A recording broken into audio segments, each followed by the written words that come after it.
प्रिय दोस्तों, सभी गुरुजनों, आज का ये मंगल पर्व हमारे पूरे भारतवर्ष में पूरे धामधूम से आज हम सब मना रहे हैं। मैं इसी मंगल पर्व की आप सभी को ढेर सारी शुभकामना देता हूं। दोस्तों, मैं मेरी बात प्रजासत्ताक पर्व की कहूं इससे पहले आप सभी को, सबको, पूरे भारतवर्ष के बच्चे से लेकर बड़े बुजुर्ग तक सभी को पता है कि 15 अगस्त 1947 के दिन हमारा ये देश आजाद हुआ। हम सभी को ये पता है, लेकिन मेरा प्रश्न यही रहेगा, हम आजाद हुए, हमारे लिए गौरव की बात है। लेकिन दोस्तों, मैं यही कहना चाहूंगा कि हम यही सोचे कि हम गुलाम कैसे बने। दोस्तों, अगर एक छोटी एग्जाम में कोई एक सब्जेक्ट में ही अगर फेल होते हैं तो हम यही सोचते हैं कि हम फेल कैसे हुए। अगर कोई अकस्मात होता है तो हम यही सोचते हैं ऐसी कौन सी गलती हो गई जो ये अकस्मात हुआ। ऐसी छोटी छोटी बातों में भी हम ऐसे सोचते हैं कि हम कैसे फेल हुए, हम कैसे अकस्मात में फंसे। लेकिन हम यही क्यों नहीं सोचते कि हमारा इतना बड़ा देश गुलाम कैसे हुआ। हमें यही सोचना चाहिए कि हमारा इतना बड़ा देश गुलाम कैसे हुआ। तो इसके बारे में मैं आपको बताना चाहता हूं। उसी वक्त हमारा देश कोई जातिवाद के नाम पर, धर्मवाद के नाम पर, कोई पाखंडवाद के नाम पर, न जाने कई टुकड़ों में हमारा देश बंटता गया। और बचपन में आपने ये कहानी भी सुनी होगी, और लकड़ी वाली भारी की बात करता हूं। अगर लकड़ी की भारी अलग अलग टुकड़ों में बंटती तो कोई भी व्यक्ति उसे तोड़ सकता है, लेकिन अगर वो अलग अलग लकड़ी एक हो जाए, एक गठरी हो जाए, तो कोई उसे तोड़ नहीं सकता। आप एक कहानी बहुत अच्छी तरह सुनी होगी। बस हम धर्म के नाम पर, हम जातिवाद के नाम पर, हम प्रदेशवाद के नाम पर, हम भाषावाद के नाम पर ऐसी दुष्ट विचारधारा में कई टुकड़ों में बटे हुए थे, और विदेशी लोगों ने उसका फायदा उठाकर हमें गुलाम बना दिया। ऐसे हम गुलाम बने थे। वही हमारा इतिहास आज हमें पता होना चाहिए। दोस्तों, मैं आजादी की बात करता हूं, तब आजादी के साथ जुड़ी कई सुनी अनसुई बात मैं आपके साथ शेयर करना चाहता हूं। हमारी आजादी 15 अगस्त के दिन ही क्यों, और हमारा प्रजासत्ताक 26 जनवरी ही क्यों, मैं आज आपके सामने यही बात कहना आता हूं। दरअसल बात यह है कि हमारे नेताओं ने 26 जनवरी की आजादी की मांग अंग्रेजों के सामने रखी थी। क्यों? क्योंकि जब 1930 में कांग्रेस अधिवेशन में 26 जनवरी के दिन पूर्ण स्वराज की घोषणा की मांग की थी, उसी दिन यानी कि 26 जनवरी 1930 का वो दिन, उसे यादगार बनाने के लिए हमारे जो राजनेता थे उसने अंग्रेजों के सामने 26 जनवरी का दिन आज़ादी के लिए मांगा था। लेकिन अंग्रेजों ने ये हमारी मांग ठुकराई और उसने 15 अगस्त चुनी। क्यों?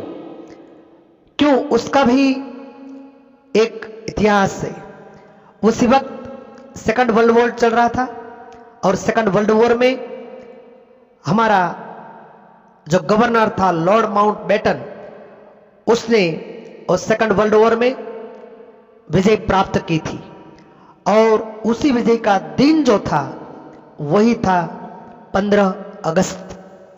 और 15 अगस्त के दिन उसने जो सेकंड वर्ल्ड वॉर में विजय प्राप्त किया था और 15 अगस्त का दिन वो यादगार बनाने के लिए लॉर्ड माउंटबेटन ने हमें 15 अगस्त के दिन आज़ादी देने का फैसला किया। लेकिन फिर हमारा प्रश्न वही रहेगा कि हमारे जो राजनेताओं ने 26 जनवरी को यादगार बनानी थी, तो उसके लिए हमारे राजनेताओं ने, हमारे नए चुने गए प्रधानमंत्री श्रीओं ने, वड़ा प्रधान श्री ने वो तय किया और डॉक्टर बाबा साहब अंबेडकर की अध्यक्षता में एक बंधारण कमेटी रची गई और वो जो बंधारण था वो बंधारण 26 नवंबर 1949 में डॉक्टर बाबा साहब ने हमारे पार्लियामेंट को वो बंधारण अर्पण किया और उस जो बंधारण था पूरे 2 साल 11 महीने और 18 दिन की कड़ी मेहनत के बाद वो बंधारण तैयार किया। वो बाबा साहब ने हमारे राष्ट्रपति को वो बंधारण अर्पण किया और उस हमारा भारत देश का जो बंधारण था, उस बंधारण को पूरे देश में लागू करने के लिए 26 जनवरी 1950 का दिन चुना गया और ऐसे ही हम 15 अगस्त 1947 में आज़ाद हुए। लेकिन हमारा जो दिन 26 जनवरी का दिन यानी कि आज का दिन, वो प्रजासत्ताक पर्व के रूप में आज भी हम पूरे देश में पूरे धाम-धूम से, पूरे आन बान और शान से हम उसे मना रहे हैं दोस्तों। और 26 जनवरी जिसे हम रिपब्लिक डे के नाम से भी पहचानते हैं, जानते हैं, दरअसल वो रिपब्लिक जो वर्ड से, वो लैटिन वर्ड से, उसका मूल अर्थ होता है रेस पब्लिका। उसका मूल अर्थ होता है रेस पब्लिका दोस्तों। उसका अर्थ होता है लोगों की बाबतें, यानी कि इन शॉर्ट में मैं आपको कहूँ तो लोगों द्वारा चुने गए प्रतिनिधि का शासन, लोगों द्वारा चुने गए प्रतिनिधियों का शासन, उसे हम कहते हैं रेस पब्लिका, जो उसका अर्थ होता है रिपब्लिक यानी कि प्रजासत्ताक दिन, जो आज हम उसे पूरे धाम-धूम से पूरे देश में हम उसे मना रहे हैं दोस्तों। यही बात हुई थी हमारे देश के आज़ादी और प्रजासत्ताक पर्व की। लेकिन एक बात मैं आपको वही भी कहना चाहूँगा कि चीन वो चीन होता है, जापान वो जापान होता है, पाकिस्तान वो पाकिस्तान होता है, लेकिन हमें गौरव है हमारा देश भारत से भी पहचाना जाता है, इंडिया से भी पहचाना जाता है और हिंदुस्तान से भी पहचाना जाता है। लेकिन हमारा देश का नाम इंडिया कैसे हुआ, उसके बारे में भी मैं आपको आज बताना चाहता हूँ। जो दरअसल इंडस नाम की नदी हमारे उत्तर भारत में जो बहती है, असल में हड़प्पा संस्कृति से पहले हमारा देश इंडस वैली सिविलाइजेशन के नाम से पहचाना जाता था। और इंडस वैली सिविलाइजेशन नाम से हमारा देश पहचाना जाता था। इंडस नदी आज भी मौजूद है। 3180 किलोमीटर्स और लंबी नदी, उसका उद्भव स्थान है तिब्बत, और तिब्बत से वो निकलती है हमारे देश के उत्तर भाग से, वो पसार होकर पाकिस्तान में कराची शहर के पास अरबी समुद्र में उसका समापन होता है।